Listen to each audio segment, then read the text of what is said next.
ለሙስሊሞች ታላቅ ባለውለታ የሆነና በልኩ ያልተዘመረለት የሀገር ኩራታችን ነው። የዘንድሮ የኢድ አልፈጥር በዓል እየተጠናቀቀ ነው። ይሁንና በዓሉ ሐሙስ ነው ወይስ ዓርብ የሚለው እስካሁን በይፋ አልታወቀም ነበር።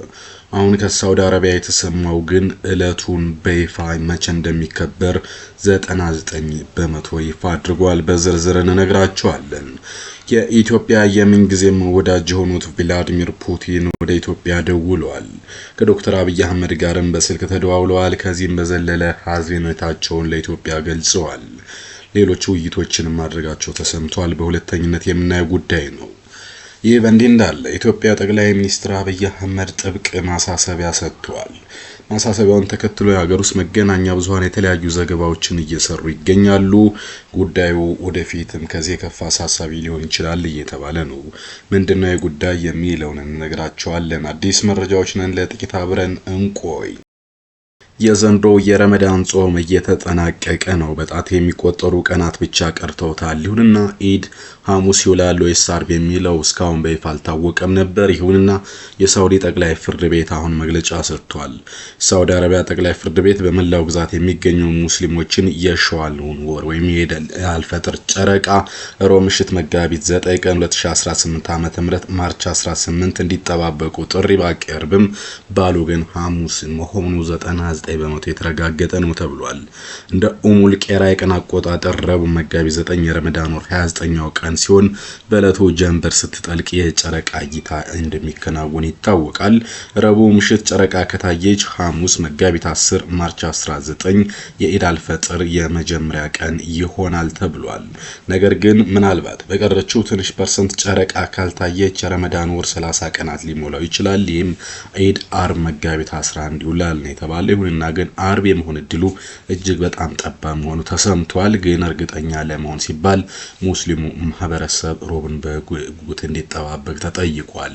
ይሁንና በሳውዲ በየትኛውም ክፍል ጨረቃን በአይን ወይም በቢኖክሌር የተመለከተ ግለሰብ በአቅራቢያው በሚገኝ ፍርድ ቤት ቀርቦ ምስክርነቱን እንዲሰጥ ከወዲሁ ፍርድ ቤቱ አሳስቧል። ጠቅላይ ፍርድ ቤቱ ይፋዊ ውሳኔ ከመሰጠቱ በፊት የምስክሮችን ቃል በጥብቅ እንደሚያጣራም ይፋ አድርጓል። እናም ለዚህ ተግባር ሰዎች ተመርጠዋል ተብሏል። ከፍተኛ ቦታዎች ላይ ጨረቃ ክትትል ኮሚቴዎች ረቡዕ ምሽት ዝግጅታቸውን አጠናቀው ይጠባበቁ እንጂ አሁን ላይ ባለው የግምት ትክክለኝነት መሰረት መዘናጋት አያስፈልግም እያለ ነው።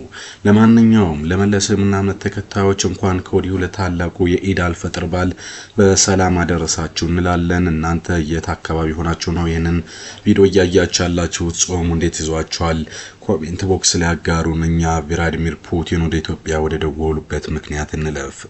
የኢትዮጵያ ወዳጅ ከሚባሉት ሀገራት አንዷ ነች ሩሲያ። በተለይ በሰሜን ኢትዮጵያ በነበረው ግጭት ወቅት የጸጥታው ምክር ቤት እጅግ በርካታ የሆኑ ማዕቀቦችን ኢትዮጵያ ላይ ለመጣል ጥረት ሲያደርግ ድምጽን በድምጽ የመሻር መብቷን ተጠቅማ ከኢትዮጵያ ጎን መሆን ችላለች። በደርግ ዘመንም የኢትዮጵያ ሁነኛ አጋር እንደነበረች ይነገራል።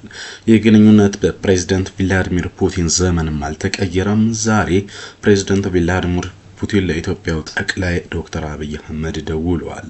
በዚህ ስልክ ግንኙነታቸው በጋሞ ዞን በደረሰው አደጋ ለተጎዱ ወገኖች የተሰማቸውን ሐዘን ገልጸዋል። ፑቲን የሩሲያ ፕሬዝዳንት ቭላዲሚር ፑቲን በደቡብ ክልል ጋሞ ዞን በደረሰ የመሬት መንሸራተት የጎርፍ አደጋ ህይወታቸውን ላጡና ለተጎዱ ዜጎች የተሰማቸውን ጥልቅ ሐዘን የገለጹ ሁለተኛው የውጭ ሀገር መሪ ሆነዋል። ከዚህ በፊት ዩናይትድ አረብ ኤሚሬት በይፋ ለኢትዮጵያ ሐዘን ከላኩ ሀገራት መካከል አንዷ ነች።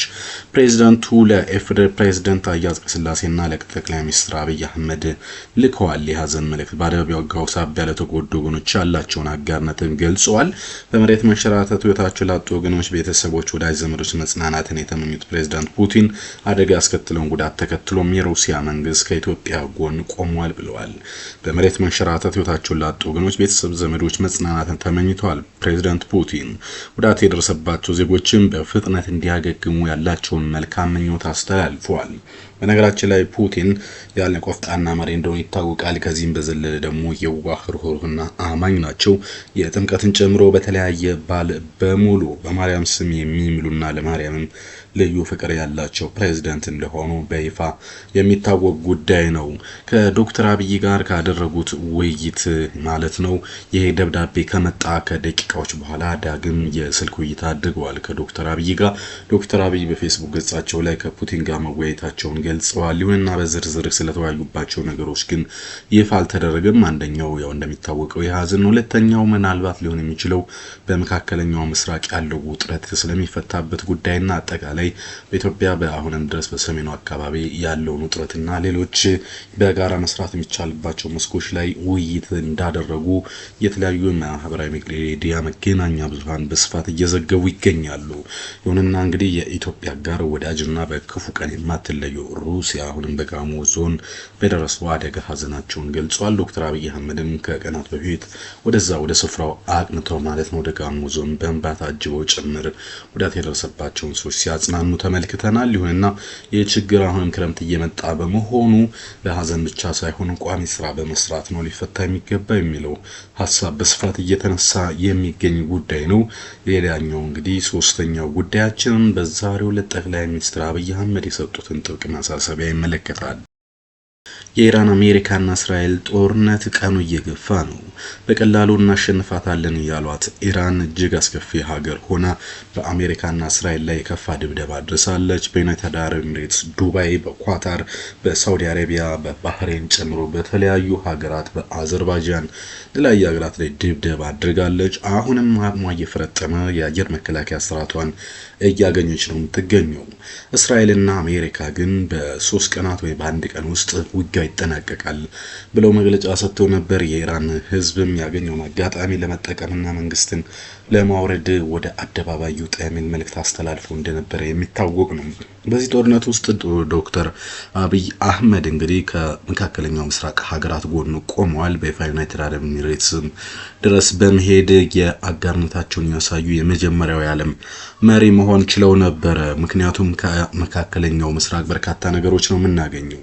ይሁንና በዛሬው ዕለትም እንግዲህ ያስተላለፉት መልእክት ከዚሁ ጋር የተገናኘ ነው። የጠቅላይ ሚኒስትር ዶክተር አብይ አህመድ ማሳሰቢያ እንግዲህ ነዳጅን ይመለከታል።